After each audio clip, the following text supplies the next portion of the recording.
What's up, guys? It's Magaz here. Welcome to Balls Deep, the podcast. We talk airsoft news, reviews, interviews, random shenanigans, and more often than not, get sidetracked and talk about something completely unrelated. This is Season 1, Episode 1 of Balls Deep, an Airsoft podcast, originally released in 2016. It has been slightly gutted, so it's not as shit as it was. It's still not great. It's still quite shit. The audio isn't fantastic. So the reason I'm doing this is I wanted to re-release all of the original podcasts in a slightly better sound quality version before we start what I'm calling Season 2. Now, not all of the original podcasts are going to be released because some of them have completely gone missing since I took them down off Simplecast. Hopefully I can find the others and add them into the archive, but if not, you're probably going to get about 20 or so episodes in Season 1. And then in the not too distant future, Season 2 will start with myself and Jimmy D back as the hosts. And hopefully, with a little bit of encouragement, some of the other regular hosts as well. We're going to be interviewing people, having guests on, talking about interesting topics, and it's going to be fantastic. So for the time being, I'm going to, remaster all these early episodes to give you guys something to sort of wet your whistle. This first episode is one of the shortest we recorded, clocking in at about 29 minutes. So what I've done to extend the playtime is I added an episode of another podcast I used to record called The Air May Be Soft. It's another 30-minute episode. It kind of covers some stuff I've covered in other Balls Deep episodes, but it's told in a slightly different way, I guess. So if you want to hear that, stick around after the 30-odd minute mark and you'll hear another half an hour of me talking shite. So for now, it's time to get balls deep.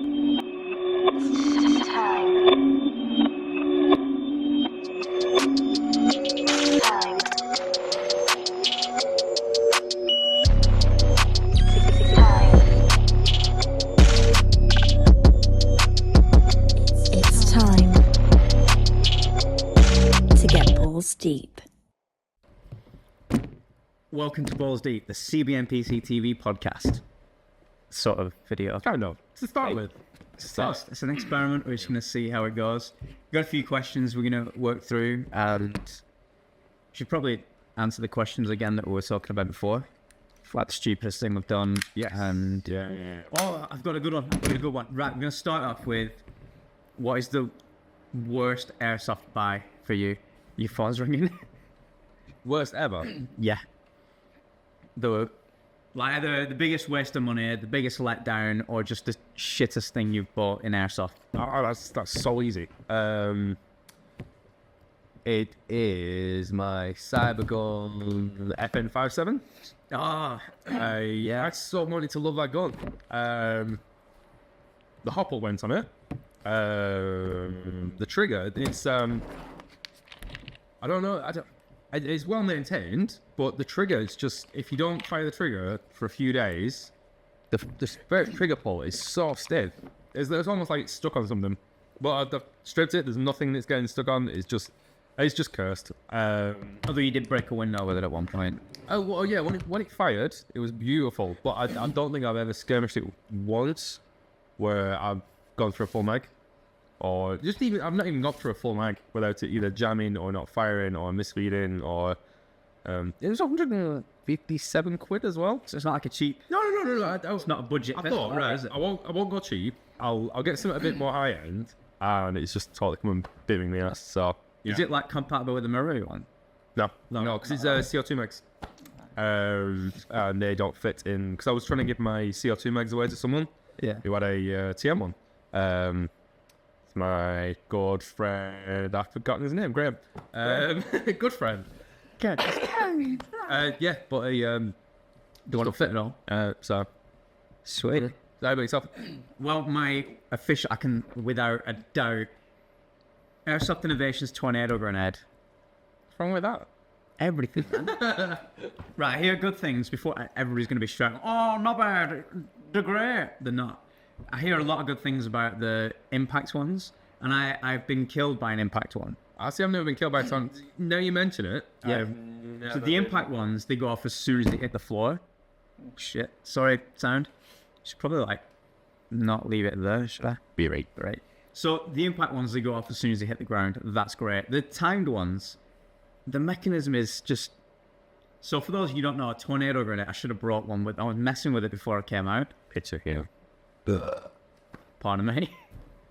It's a tornado grenade. It's Airsoft Innovations' idea of a distraction device, or a it's BFG-esque. It's kind of like a BFG Frag. for people who aren't allowed to use BFGs, because I'm pretty sure a lot of states in America aren't allowed to use BFGs. Really? Why? Because reasons. I don't know. I might be completely wrong on that. But no, like, I've seen like other podcasts where people have been going on about. I think Airsoftology mentioned the SWAT VTG. Right. And then a lot of people in the comments were like, "Oh, they're so dangerous. You could put a real bullet in there and kill the world." So, the tornado grenade. The idea is it's. I'm just trying to figure out how you can set a real bullet in there. You can't. There's no space, is there? Cool. Yeah. Cool. So I think the idea here is don't eat some really spicy food just before podcast because I'm dying. So the tornado grenade, for those who aren't aware, is basically like a cylinder that holds propane, and then outside the cylinder is a casing that's got like a spiral BB reservoir on the outside. You fill these reservoirs with BBs, and when you pull the pin, piston gets pushed up by the gas, and it just forces the gas out of these side bits, and it makes the grenade spin, and BBs fly out. Now, when they first announced these, it's good few years ago now. Easily. It is good, definitely a long time ago now. They were saying that this is the best grenade in Airsoft. And the next big thing. They were showing these amazing videos of people whaling them into rooms, and they were going up in the air in slow motion and spinning round, and it showed BBs flying out everywhere, and players going in slow motion. So I bought one, pre-ordered it, and it arrived. I got it for fire support. Pardon me, excuse me. I'll be cutting all these burps and shit out around. Probably not. So I bought one, and I bought the bright yellow one, and it arrived. And followed the instructions. It says take the cap off, push the piston up, drop 2 or 3 spriggets of. Comes with this silicone oil sort of stuff, really thick, gloopy stuff. And then you push the piston back and forth to get it wet, and then you pop the pin in, pop some gas in, fill it up with BBs, put the bottom on, make sure the little plug's closed. I made this mistake once as well. There's a little plug, and if you leave it open, for some reason when you pull the pin, it just goes the fuck off straight away. So basically, you're supposed to have 2 settings. One, I believe, is 2 seconds and it goes off, and one's 4 seconds. So I put it on the 2-second one. Went to put it in the guard. There were no BBs in it. I just wanted to see it going off. So I put it in the guard and pulled the pin, stepped back and waited. And it took about 2 to 5 minutes. And I thought, fair enough. It's the first time it's ever had gas in and gone off. Still, first time you buy it, you want it to go off first. Yeah, exactly. Yeah. But I thought maybe it just needs wearing it. Maybe it's not lubed enough. So I lubed it again, put gas in. Same thing, about 2 to 5 minutes. Did this about 8 times, and it weren't getting any better. In fact, it were getting worse. So you got to the last time I tried it, I pulled the pin, put it down, kind of moved away, and I was waiting and waiting. And I started a timer on my bloody phone, and I'm watching this thing, and I'm just stood in the kitchen. This is out in the back on the patio sort of thing, and I'm watching. And I'm wondering about getting a drink, coming back, and it's been about 10, 15 minutes, and it's not moved. So I walk out, I take the base plate off, because the base plate is what directs the gas. Then I just take it inside, put it on my desk, think, fuck, thing's not going to go off. So I'll leave my timer running, stop playing some video games or whatever, just fanning about. And then later on that night, there's this... I shit bricks because I was in the middle of I was in the middle of playing Killing Floor or some shit, shooting zombies, and this thing just goes... Looks at my timer, which was still going. It was just over 8 hours later. 8 hours. So I got in touch with the company who I bought it off, and they were like, send it back, we'll send you another one, but we don't have a yellow one, so I'll send you a black one. I'm like, that's fine, I'll just spray paint it. So it arrived. This one works 3 or 4 times. I'm like, sweet. I bought the distraction device kit as well, which means you can put a little membrane on, and it goes... That is literally about as loud as it goes. It's devastating. Yeah, it says 100 decibel bang. There's an outtake video, CBMPC outtake, where I set one off in the car with short in. It's just... Oh, was that what that was? That was that. No, I thought that was literally the grenade just going off. No, that's... Awesome. supposed to be 100 decibels.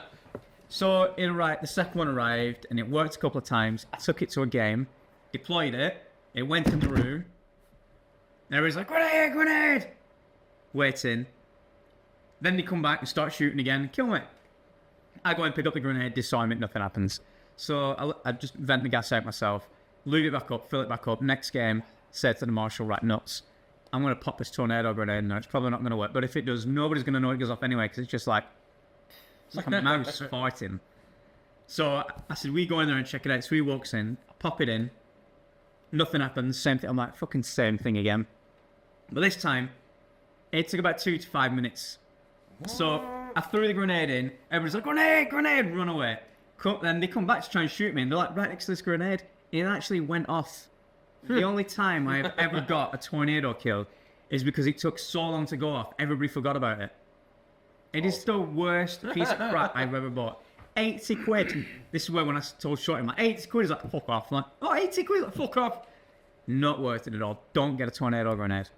Although they are making a new grenade. No, don't. You're just asking for fucking trouble. Asking for absolute disappointment. Absolutely. Yeah. 80 quid? 80 quid. Fuck off. Exactly. Probably need to bleep that out, but... Nah, fuck it. So yeah, just so you know, there's probably going to be some harsh language in here. Yeah. And just random opinions that you might not agree with, but if you don't, fuck off. Yeah. So, to contrast from that, what is the best thing you've bought? Oh my gosh. Ever. This one was more difficult. God, this really is. That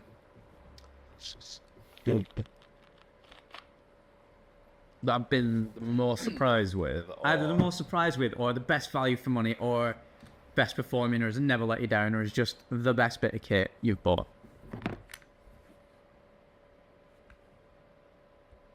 You know what? It's not even mine. It's Matty's. It's the L96. Ah. It's a well L96. And it just doesn't stop firing. It's still firing at about, I think it was 460 last time I had it chronoed. Respect. Straight out of the box and autographed as well. Yeah, absolutely. It's not bad. Fires like a laser. When we took it up to Gamblers. Yeah. I was watching the video the other day where you're about to jump across that gap, and you're like, ooh. Like, if you jump, we'll split. If you fall, we'll split the 250 quid. And then he's going straight across your chest.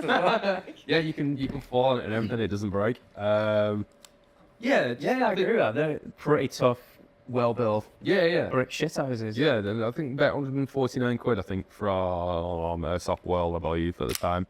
That to me has probably lasted the longest. Never had any issues. Never needed to upgrade. Never needed to downgrade. Yeah. It just fires beautifully. It fires like a laser. Should probably do a video spotlight on that sometime. Yeah, definitely. It needs it. What about you? What's? See, it's really difficult for me because there's like at least 4 things that I think are the best things ever that I've ever bought. What are all 4 then? And then well, going to Glock 17. My KWA Glock 17. Yeah. Yeah, Absolutely amazing. Built like a brick shit house. Fires every time. It is an absolute dream. Range like 1,000,000 miles. Maybe that's an exaggeration. Yeah, it's close enough. It's close enough. At least 9,000 miles. Yeah. Then my ICS M4. Yeah. Which I've had since 2007, and I've used it on and off as my main weapon since, and it is again right now my main weapon. Say weapon, it's not really the right thing to say, is it? Not weapons, are they? My main plinker. Yeah. My main AEG. A weapon. It's fine. Alright. So my main AEG, it's been that way for a long time, and it is 90% of the time never let me down. There was a time where the motor shit bricks and started screaming at me. I broke a tapping plate once. That's literally the problems. Oh, and the wiring. Because I rewired it and used the shittest wire ever. It, just cut out, and yeah. That's just because of my own inept wiring skills, really, more than Yeah, I think out of all the fixing skills, it's wiring that lessens down a bit. Definitely, yeah. The other thing, my APS 2, without a doubt. Oh, God, how long do you have that? I was... Shit, dude, it's... Got it since about 2002, 2003. Oh, we did. Shit. Yeah, It was like 18 when I got it. fuck's sake. What the hell? Hang on. 2000, I was 16, 17, 18. Yeah, 2002 then. Oh, So I got that off a guy called Rob Larson's Mind's Eye. Me and Lofty actually went to Manchester. We saw you on the train when we went to get it. You were on the train going to Manchester as well. And me and Lofty turned up. vaguely remember. And I had a white box for me. You're like, what's that? I'm like, shotgun, just on the train. Everybody like, just putting it on the thing. So yeah, basically, it's a Maruzen APS-2 sniper version with full internal PSS-2 upgrades. So everything is upgraded internally. The only thing that is stock is the hop unit. Everything else is upgraded. It's got a tighter barrel, trigger sears, trigger, piston, everything. I can't even think of it. All the stuff is upgraded, and it is doing like between 490 to 500 every shot.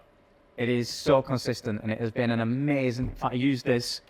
This is the reason I didn't use an AEG for about 4 years. I just used this and either an Infinity or a Glock 26. Oh, yeah, you tend to take your MP7 out as well. Well, that were later on when like SWAT times. Yeah. But yeah, APS-2 has been the brick shitters of sniper rifles that I've ever owned. I've owned like 2 of them. I managed to get the limited edition one for like 100 quid. What's wrong? It's the forums. So it were 0 in. Yeah. So it was on there, and I was just looking through, and I scrolled back. So this is probably 2009 now, and I'd scroll back 3 years through the things, just looking at it. It said, limited edition Maruzen APS-2 camo version. They released it. It was the worst camo ever. Yeah. Terrible. But they were like 250 of them made or something, and it had gone like from 400 quid down. And he ended up selling the upgraded parts separately, and it was just basically, it had the same classic army. In fact, no, it had the stock. It was alright, basically. I got it from... It was worth 100 quid. It had been there for ages, and nobody had bought it, and I thought, there's not a chance he's still got this. So I dropped him a message on the off chance, and he went, yeah, I've still got it. Like, what should we take? Frank went, 100 quid. I'm like, yeah, and he came with a rifle bag, which I've still got, and like 4 magazines, so I've got like eight magazines for my APS-2 now. Yeah. But that were only doing 350 or 330, but still, it's really good gun. But I swapped that for an MP5. Which one? My ICS The one you got? that I've got. Yeah. Yeah. Fucking hell, yeah. That MP5 came with about 8 magazines, a rail, 2 stocks. It were ridiculous, all the shit that came with it. But it was a 2-ton, so I had to spray. Yeah. So, but it was 4-grip in the stock. So, yeah. wasn't too bad. Yeah. And the other thing, I totally forgot what the other thing was now. Glock, Glock M4 APS. APS. Oh, my first Tokyo Marui MP5 SD5. Yeah. Yeah. It was my first proper AEG. I had an Academy XM177 before that. The shit itself out of its barrel, basically. Yeah. But the first, I don't know if it's like looking back in like that nostalgic eyes. Isn't it? Yeah. But that thing, especially after going from an Academy AEG, which was shit. I had 2 of them though. Same with 2 Academy XM177s. I mean, just for background and plinking, they're alright. Yeah, It's what we're doing at the time, really. Yeah. But that MP5 SD5 was a game changer. Because it was like the first proper AEG any of us had. the branded one. Yeah. Yeah. And, I mean, I've got an MP5K for like 90 quid. But he couldn't find a battery for it anywhere. Yeah. This is back before, like, everything was on the internet. So this is like 2000. The internet was a bit shit. There was no, like...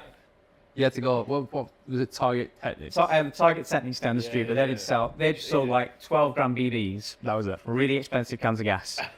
Some Springers and mini electrics. But there's that model shop in Rottenstall that we rode our bikes to one time. And I fell off my back. Yeah. He goes, I remember that. But yeah, I remember because we used to like just have back garden games and that, and it would be like Spring M16, Spring MP5 mini electrics. And I come out with just my little no blowback pistol, and like everybody's gone.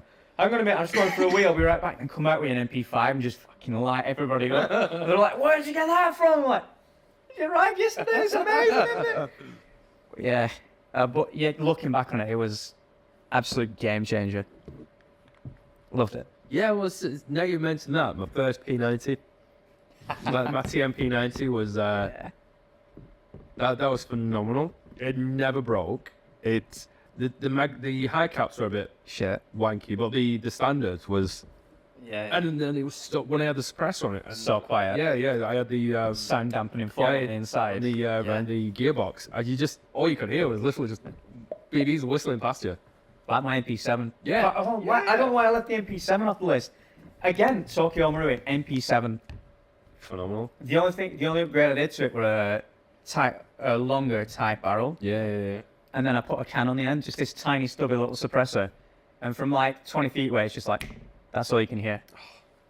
Amazing. We were only doing like 240 feet per second. So you But from there. CQB. Yeah. No, I tell a lie, the other upgrade we you bastardized that battery for me so I could put Oh yeah. That was Area 51. probably. Yeah. Basically, we took the normal micro battery, pulled it apart, so you just got the plug at the bottom, soldered two wires onto it so they came out, put a connector on, put a light on the back. That's probably why it kind of shit. Gearbox. Destroyed the gearbox. I've still got it. It needs some work doing. I'm thinking of actually picking up a well one. Did you have a weld gearbox? I have a well gearbox, but it's slightly different dimensions for some reason. Right. Everything else fits perfectly, but the gearbox is a little bit different. Right. Bit disappointing, but I might just pick up a well one. It's like 85 quid. You know, I had a well MP7. I swore by it until I started messing with it and then broke it. Yeah. Well, that's what I'm going to do this time. I'll buy the well MP7, put the suppressor on, put a EOTech on it and a little flashlight, maybe one of the ones that you just... Yeah. And then I'll run that as like a CQB, especially if we start going to this labyrinth side, 'cause it's so fucking close. No, that'd be phenomenal. Yeah. Oh, no, definitely. Yeah. So that's the best and worst of Airsoft. Yeah. Speaking of, on that, what's your favourite gun that you've upgraded from scratch? Just as you were saying stuff, just all the memories came flooding back, and I was just like, shit, why have we not mentioned that? Now this is my second AK, the AK Spetsnaz. Oh my god, yeah. See, I didn't upgrade it from scratch. I got somebody else to upgrade it. Guy called Mark, or Fortress Ambush. He used to 45 guns, which basically had a list of parts that he used to put in. It was a M100 spring, a metal piston head, full unvented cylinder, some kind of hardcore gear, I don't know what gears they put in, and a tight bore barrel. Everything was doing 350 dead on, because it was a metal piston. I was like, bang, bang, bang. And it was the loudest, most obnoxiously aggressive gun ever. But it was so tiny as well, and it was like just reaching the fuck out there. And I had this, at one point, I had this ridiculously long scope. It's like short rifle, massive scope, and it was like,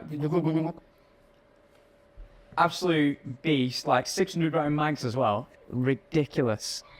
Phenomenal. Yeah, then at one point I decided that I didn't want to use an AK anymore. Bought an M16. Yeah. Put all the parts from that into the M16, and the AK was never the same again. I put the parts back in, and I think it was just Fort's magic hands when he put them in. It just like licked every bit. Beautiful, can you ever again? I was saying that he used to work in like the real firearms industry, and built himself. He basically somebody challenged him to make the most powerful APS-2 he could. Yeah. So the idea was he was going to build an APS-2 that would never be fired at a person, and it wasn't. Until Fulmer picks it up. So it was completely custom. He had a really amazing APS-2 anyway, and he just used the body off that. Completely hand-carved stock, beautiful. And then he like CNC'd his own piston, cylinder, and everything. Mm-hmm. Basically, he got an APS to fire close to 800 feet per second. But you should have seen it took two people to cock it. It was ridiculous. And he's a massive guy. Well, everybody crowded around the corner. We're firing at cans and that. We were destroying everything. This is with 43s as well. So on 200s, that's going to be doing a lot more than Yeah. Oh. 200s on point twos. we know what you 200 gram BB. mean. Yeah. Fuck that. But yeah, that AK spec, that's amazing. Again, that was TM. So the general consensus here is TM are shit hot. They are, until you mess with them. Yeah. And See, I was saying this. I was saying this to somebody the other day. Like, I remember. Pardon me. I remember back in the day when 270 feet per second was the level playing field, and then you get somebody who come up and go 330. You're like, shit, this guy's a god. He's got 330 FPS. No way, don't shoot me with that. And then you get one guy with a 500 FPS bolt action. You're like, but 90% of players on the site were doing 270 to 280. And that were it. And this is only like 2000 to 2002. Yeah. Like, it's crazy. And then when it was mainly, I think, when the Chinese, like the ACM boom came out, and they were coming over here at like 350 out of the box. Coming over with your 350s. Coming over with your big high FPS. Taking our jobs. Yeah. So what about you? Sure. Tokyo Marui. Again. It was the I seem to remember trading the P90 for it. It was the Tokyo Marui G3A3. Oh my god. It was full plastic. I remember this. And I got the Classic Army full body kit. So, you know, metal receiver, Metal plastic cocking body tube, kit. Yeah, metal body kit. Metal cocking tube, metal receiver, and I got some internals for it. I got a brand new barrel. Oh god, that thing was just. I remember that thing. Yeah, That was the time that I had my MP5 longbow as well. You did? Yeah. Which was actually my original MP5 SD5. Yeah. I just put a longer barrel. Bastardized it. Yeah. Yeah. No, that thing just. And you know what? Apart from a few electrical gremlins, and that was pretty much all. I think thinking back now, all it needed was the just a few like wires tightening, and I think I'd have sorted it. But that thing just shot from. But the only issue we had here was that when you assembled it. Oh no! Yeah, when you put it together, you had to put it together with a hammer. Yeah. that was. I remember the day you came That over. was Classic Army though. That's what you had to do back then. Yeah. I remember that day where you told me to come over and I got a lift over. In fact, no, I rode my BMX. I used to ride my bike over to yours all the time.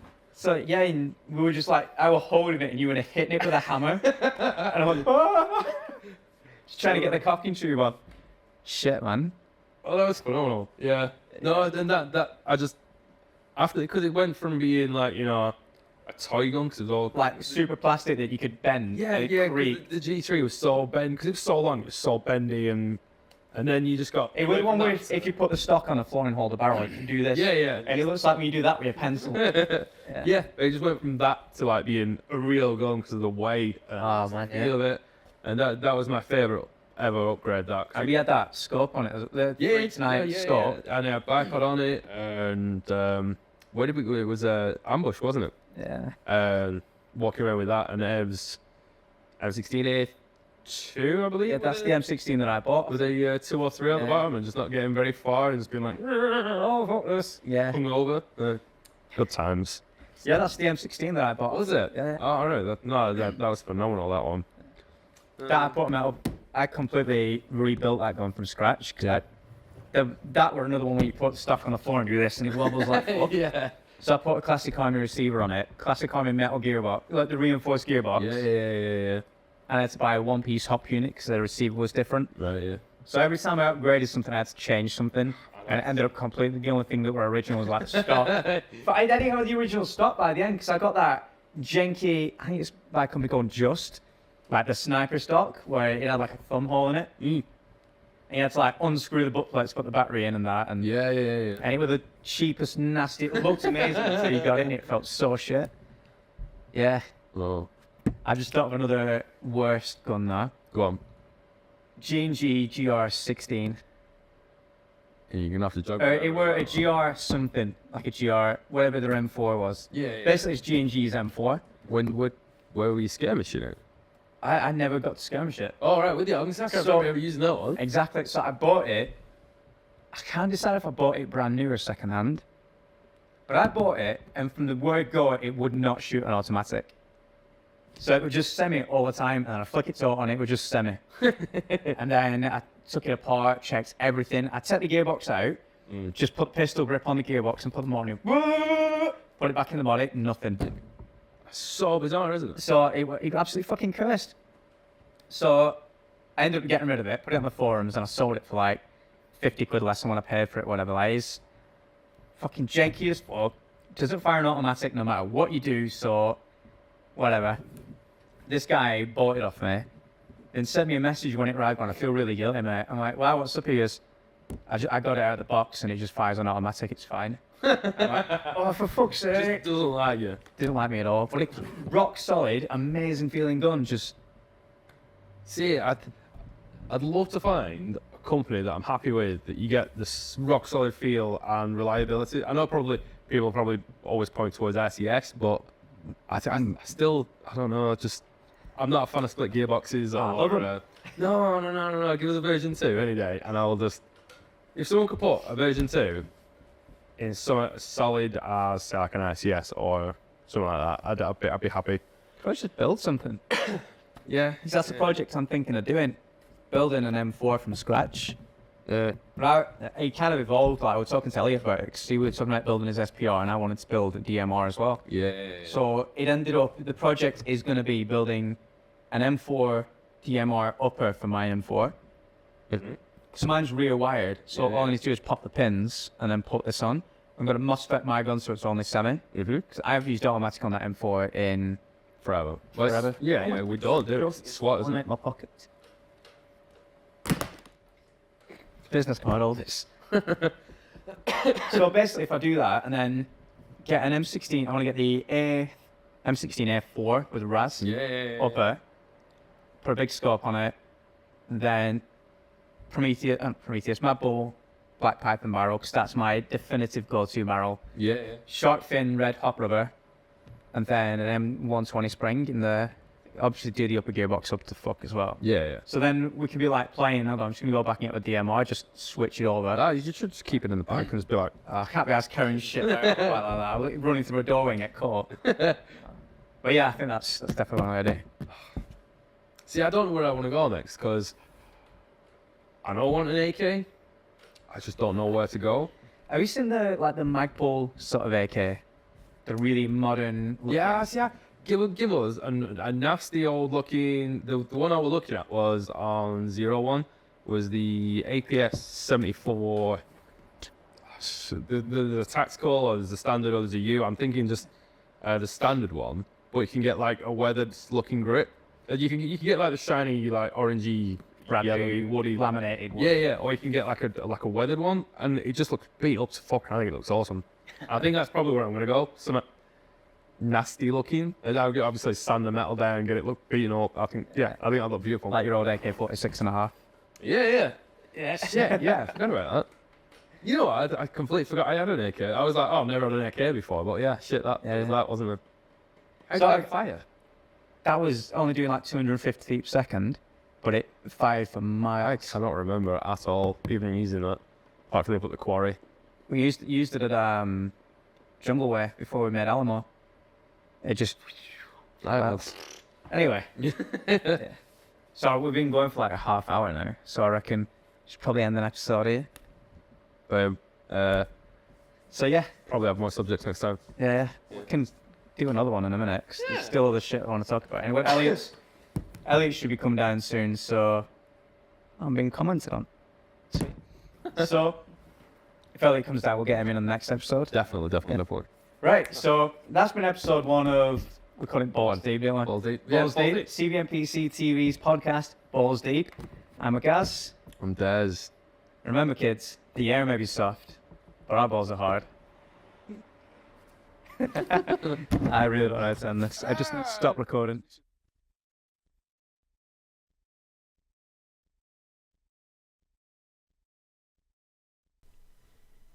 Hey guys, it's Magaz here. Welcome to CBNPC TV, or today, I guess, CBNPC Radio, because this isn't going to be so much a video, more of kind of like a bit of a mini podcast. Now, those of you who have stuck around here for a good long while will remember that we produce a podcast or talk show called Balls Deep. That has been absent for a little while now, but it is coming back. So I was just looking through the Zero In forum and I noticed a thread about funny airsoft moments that don't involve a gun or something along those lines.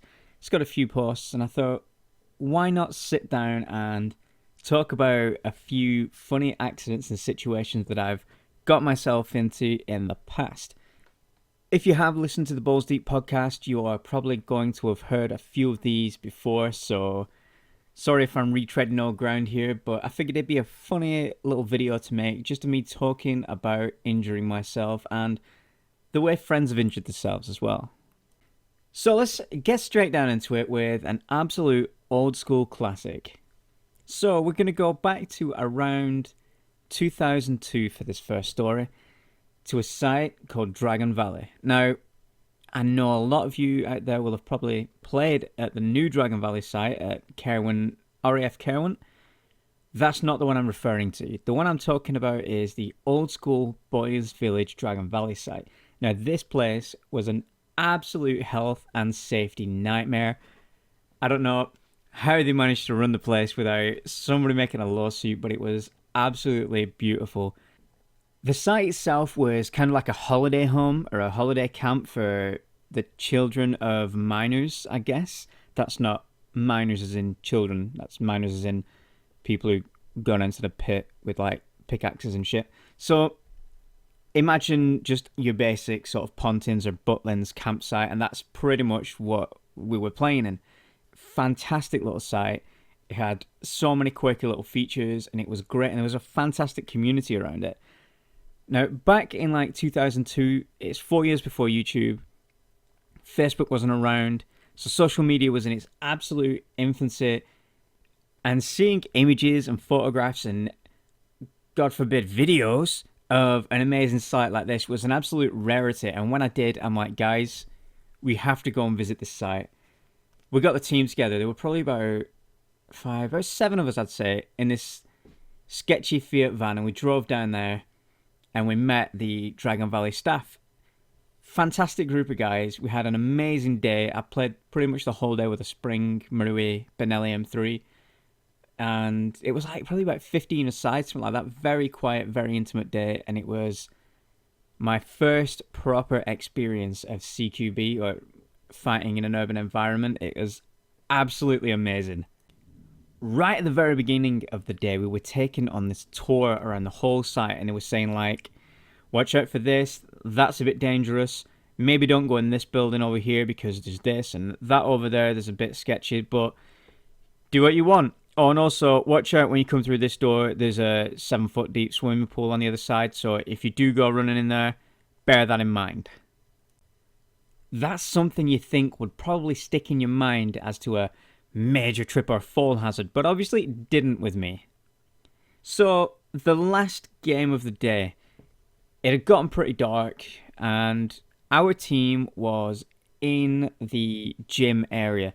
Now, the gym and the swimming pool were kind of connected. Basically, from the swimming pool along the long side of the swimming pool, right in the middle, there was a door that led into the bleacher area of the gym, so you could basically sit on these stone steps and watch what was going on. Then you had to vault over this like 3 or 4 foot wall, well 3 foot I'd say wall, and drop a 4 foot drop down into the actual gym area. There was no wooden floorboards or anything down. It was just like, were there wooden floorboards? You know, I can't recall if there were floorboards or not, but I seem to remember like a really dusty ass floor. So our team was tasked with defending this gym. It's like a basketball court basically. The layout of it was the size of a basketball court. At one end, sort of say you're facing from the swimming pool, the right side had an entrance to like a toilet block and a locker room. The left side had an exit out into the actual site, and this large cupboard that was kind of, if I remember correctly, it was elevated off the ground a few feet. And it was just a big cupboard where you'd store all the gym equipment and random shit. Our job was to defend the gym at all costs. There was plenty of cover in there, and they built some like little huts and bunkers and shit like that. And basically, there was a time limit, and we had to stay in there and try and stop the enemy teams from coming in. Now, they had 3 points of ingress, which was obviously from the pool, from the locker rooms, and from the outside. They'd taken to attacking from just the left and the right, so the actual exit at the entrance from the swimming pool was clear. Now, it was quite late. None of us really had flashlights on our guns. And the enemy team were using like proper bright orange signal smokes. These things are like the size of a tin of baked beans. You've got to use like a battery to ignite them, and then they just put out the densest, thickest, bright orange smoke you have ever seen. So they decided, from what I recall, to do their attack from both ends at the same time to try and overwhelm us.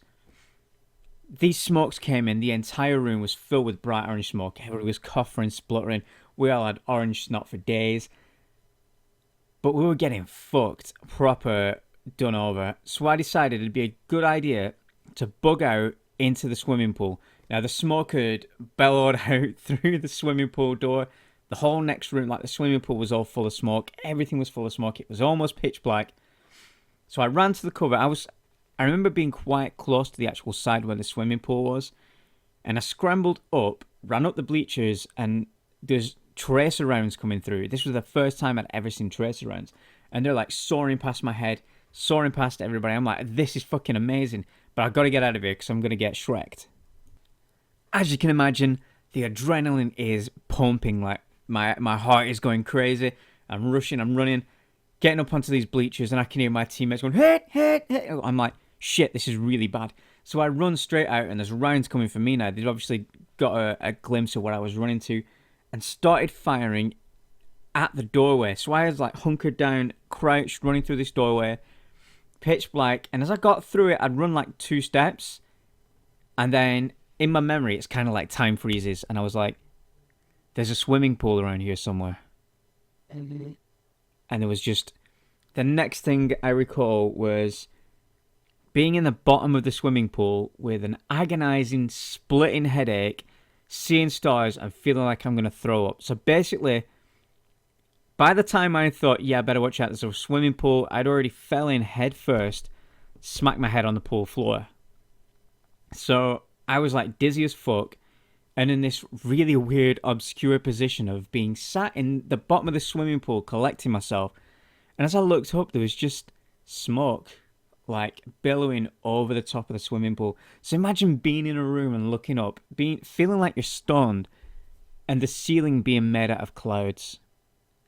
I was like, for a minute, I was like, what the fuck is going on? So I got up, thought, I feel like I'm going to vom. I got to get out of here. I'm heading back to the safe zone. Fuck this. So as I'm climbing out the stairs, I get lit up by tracer rounds, and I remember like seeing them floating through the air, and it felt like slow motion, just this green going past me, and I'm like, fuck this. I feel so sick. Got hit anyway, and headed back to the safe zone. On the way back, 3 or 4 of my guys, Slick was there, Coop was coming back as well, because they'd run out of ammo, and they'd actually called themselves out to go back to the safe zone to bomb up and come back. So I was like going back, like on the verge of being sick. And they're like, you alright, man? I'm like, I just feel like they're pulling up myself out. And it was fucking hilarious. And what I really love about this is I told one of the guys there at the end, and he was like, that is without a doubt the stupidest thing anybody's ever done at this site.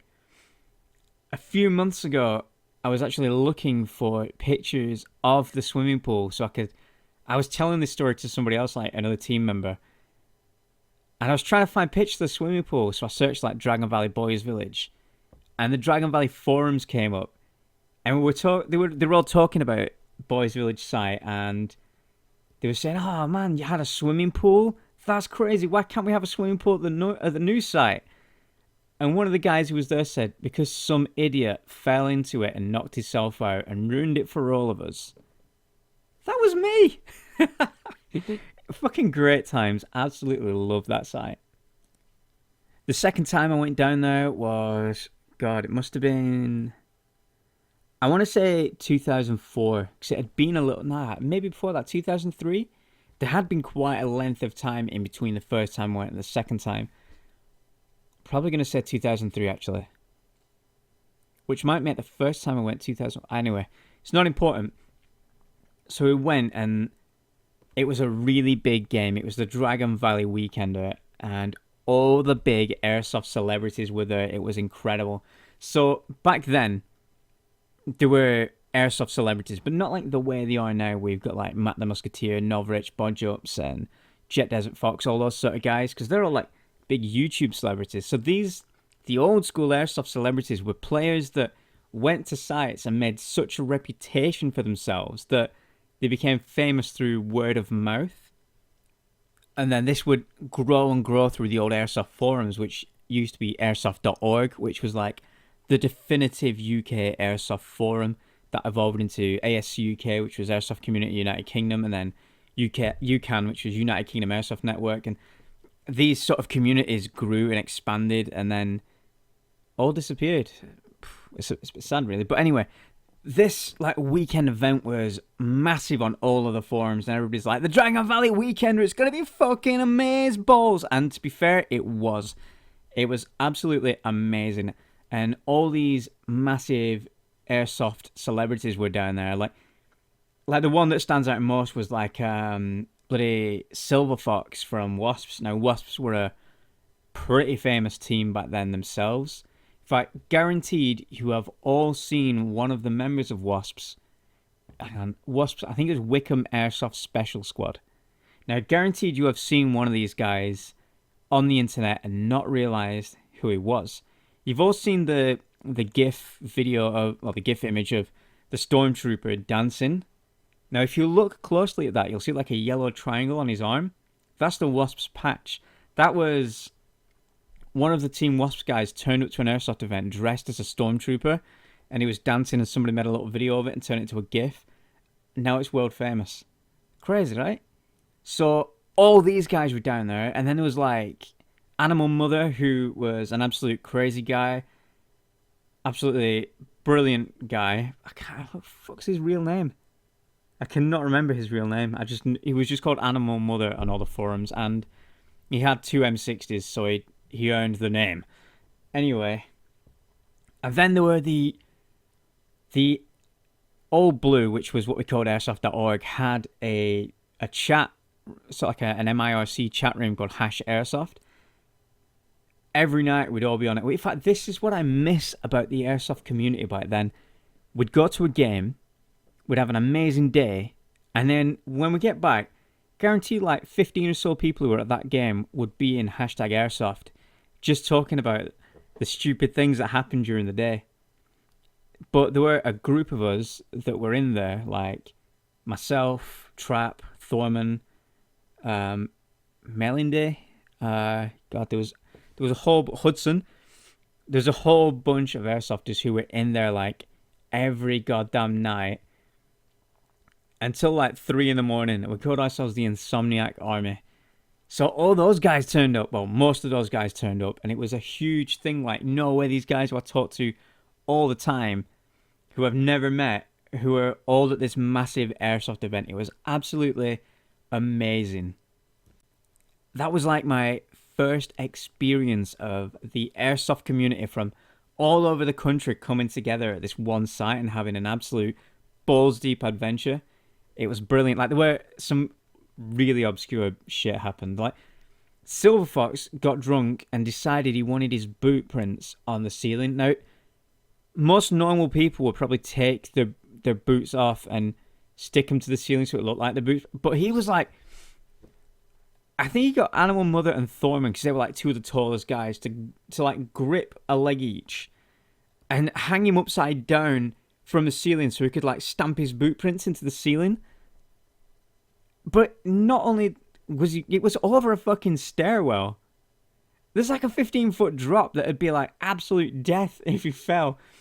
But yeah, that's the kind of shit that made that guy famous.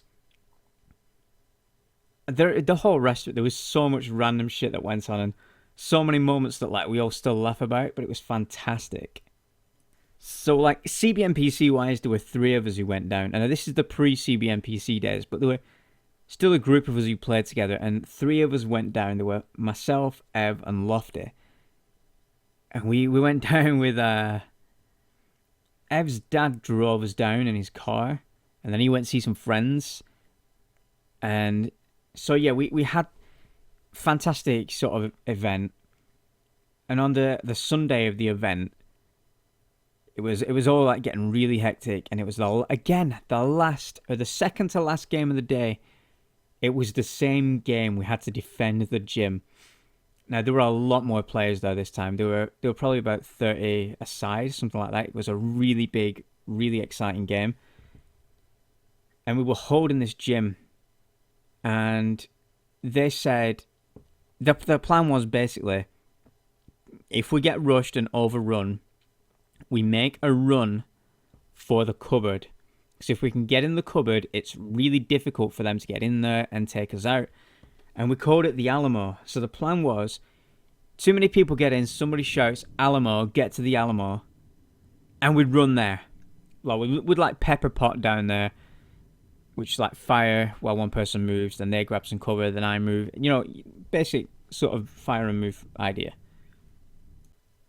The game was going really, really well. Again, it was pitch black. I'd learned from last time I had a flashlight on my MP5, and they were smoking both doors again, but instead this time they weren't coming from the door next to the cupboard, which gave us a brilliant advantage that they didn't realise because we were going to move to that. They were coming through the swimming pool and the locker room doorways. So it got to the point where we were absolutely horrendous fucked, and we had to do this get to the Alamo situation. So somebody called out Alamo, and everybody started shouting Alamo. The other team had no idea what the fuck we were on about, and we started moving, like the bunkers closer to them moved back, and it was really well orchestrated for a group of guys who had no idea what the fuck we were doing. It was really well orchestrated. So the guys who were closest to them stopped firing and moved out while the guys from the next bunker fired, and then they swapped, and we all like pepper potted up, and I was one of the last guys to be running up.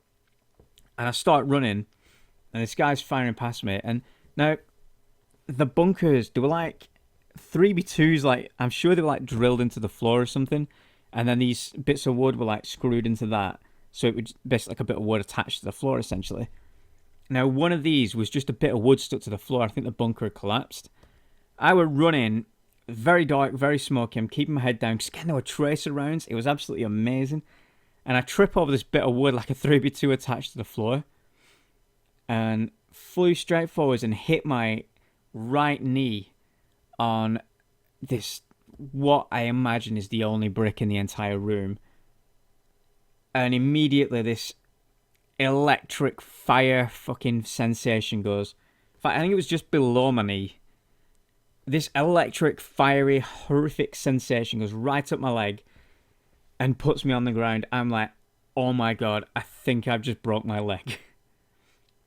So I try to get up, and there's no way I can put any weight on that leg. So I'm back on the deck. This guy comes running over. He's like, oh shit, shall I get a marshal and call the game? Prior to this, the marshals had called that we only had 5 minutes remaining. So we had a chance of still winning this game. I don't want to call like, well, let's pause this shit. I broke my knee off and spoil it for everybody else. So the adrenaline spikes, like, went absolutely through the fucking roof. And I just looked round at the guy, and he was like, you alright, man? You alright, man? I'm like, just drag me. Just fucking drag me. And I was like, the adrenaline was that much. I was shaking. My leg was fucking throbbing and killing. So he just grabbed the back of my tack vest and just pulled me along the floor. And for like the 30 seconds or something it took to get from this bit of cover to the Alamo, I was like, this is real. The pain and the adrenaline and the tracer rounds coming in, and they were throwing like all sorts of smokes and pyros and shit in there. So I'm like, fuck, man, this is real. That's why I like flicked to automatic. I'm like, that scene at the end of Aliens where Hudson's like backing off, shouting shit and firing his pulse rifle. That's what I was doing. I was like shouting and just letting rip with this MP5. And they got me up into the cupboard and like put me in the corner. I just remember slumping there like, it's not real. I'm actually really injured. I need to get some help.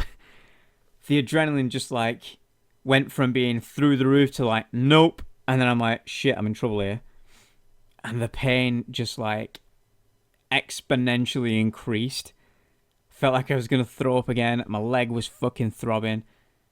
And I just sat there in the corner. And credit to my team, they did not let them anywhere near the fucking cupboard. We held out for the last 5 minutes, the cold index. And then I had to get my guys to like carry me practically back to the safe zone. We got there, and Ev's dad luckily works for NWAS, which is Northwest Ambulance Service, and he drives an ambulance about. So he comes back to the site, and he's like, "So how was it, guys?" And they're like, "Oh, I think Magaz has broke his leg." And they're like, "It's like, seriously?" And I'm like, "Uh-huh." So we like rolled, my combats were quite baggy. We rolled them up, and my knee was just fucking swollen so bad and black and purple and horrible. And he's doing all these tests, and I like couldn't put any weight on it. So he's like, "Right, I'm going to strap this up. I'm going to give you some incredible pain relief. Going to get back home. In the morning, go to the hospital." So he gave me these tablets and strapped my leg back up. And I got to sit in the front, which was good. And then I was out for the whole trip back. It's like a 5-hour drive, and I was just out. Got home. Went to the hospital the next day. It was some kind of breakage. Not good, but an amazing story. And that's what's important. They're like my 2 worst injuries playing Airsoft. There's been countless others over the years, but nothing that's like rivaled knocking myself out and smashing my knee off. But another one that stands out from like that era, probably about 2004, I was using a gun that I called the MP5 longbow. Now, somebody had put one of these on the forums. It's basically an MP5 but with a G3 front end. So it's like a stretched out MP5. Apparently the history of this is, I don't know if any of this is true, but this is what the guy who created the one that I first saw said.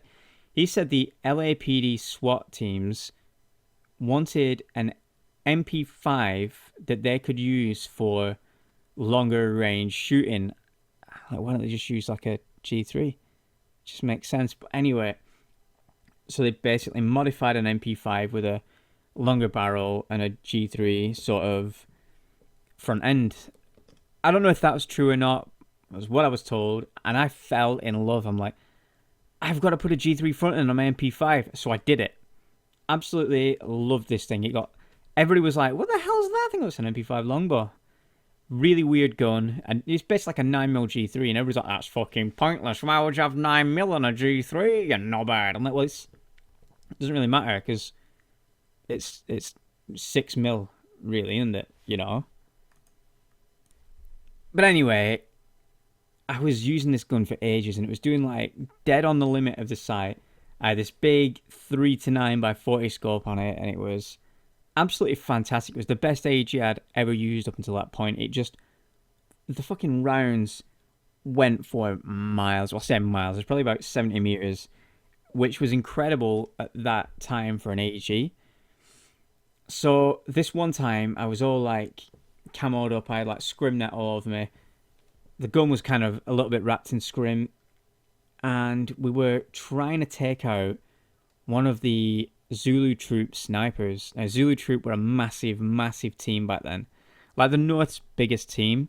They kind of broke down into 2 different teams, which were the Aardvarks and something like 5 DMR or something DMR, which was 5th Dan mortar rifles, I believe. And yeah, so the Z Troop guys had these 2 incredible snipers. One of them, called Saber, had this, I think it was an M40A1, and it was one of the most tuned rifles I've ever seen. Up until this day, I have never seen a bolt action that's doing 500 on 2s reach out as far as that thing reached. It blew my mind. Anyway, he was out there, and we'd been like tasked by the guys who were leading our team to go and occupy him so he wouldn't be able to interfere with the actual task at hand.